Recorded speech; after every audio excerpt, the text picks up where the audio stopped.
When the steel industry in the UK was put up for sale, one politician gave up his holiday and came to South Wales to support the steelworkers. That gentleman was Jeremy Corbyn. I wasn't really interested in the Labour Party before, but for the first time this is a leader I can really get behind. He's a decent, principled man that seems like he really cares for ordinary people. Do you accept inequality and injustice in society? Do you accept that people are homeless? Do you accept the massive gap between the richest and the poorest? Or do you do something about it? As far as leadership, he is a great leader, without a shadow of doubt. As a former British soldier who served in Afghanistan and lost friends there and in Iraq, I support Jeremy Corbyn's opposition to the wars. I trust Jeremy to keep us safe.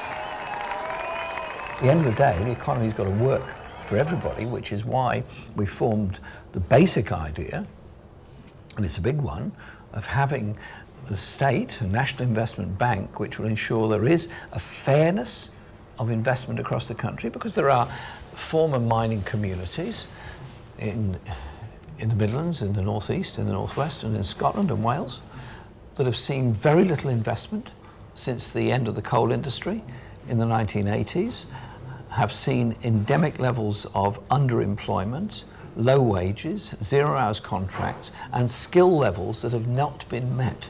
Our small businesses, which sometimes are actually very innovative, high-skilled jobs, high-skilled ideas, grow to a certain size, great, then they need to develop.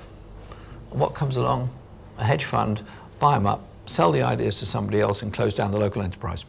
We will ensure everyone in work has rights to join a trade union, rights to be represented, rights to holidays, rights to a decency and fair pay. So we will ensure there is a £10 an hour living wage for everybody in this country.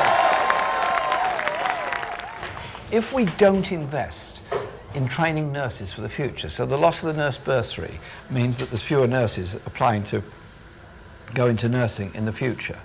The high cost of medical courses at university all means that you deter people from doing that.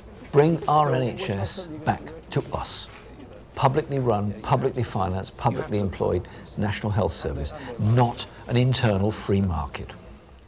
We have a housing crisis of mammoth proportions in Britain. We're building overall fewer properties than any time since the 1920s. We have a rise in the number of street homeless, we have an increase in overcrowding, and we have enormous pressure on local authorities. And we have a property market that means that those on average or middle incomes are being forced out of many of our big cities. Instead of a country that's becoming more and more unequal, we look to a society where everyone can achieve the best for themselves. I love this country. I love the history, the beauty, the diversity of this country. But people are not at ease. There's inequality, there's injustice, there's anger. There's anger because people can't get on. There's anger because people can't get anywhere to live. There's anger because young people are not getting the jobs they want. Let's do it differently.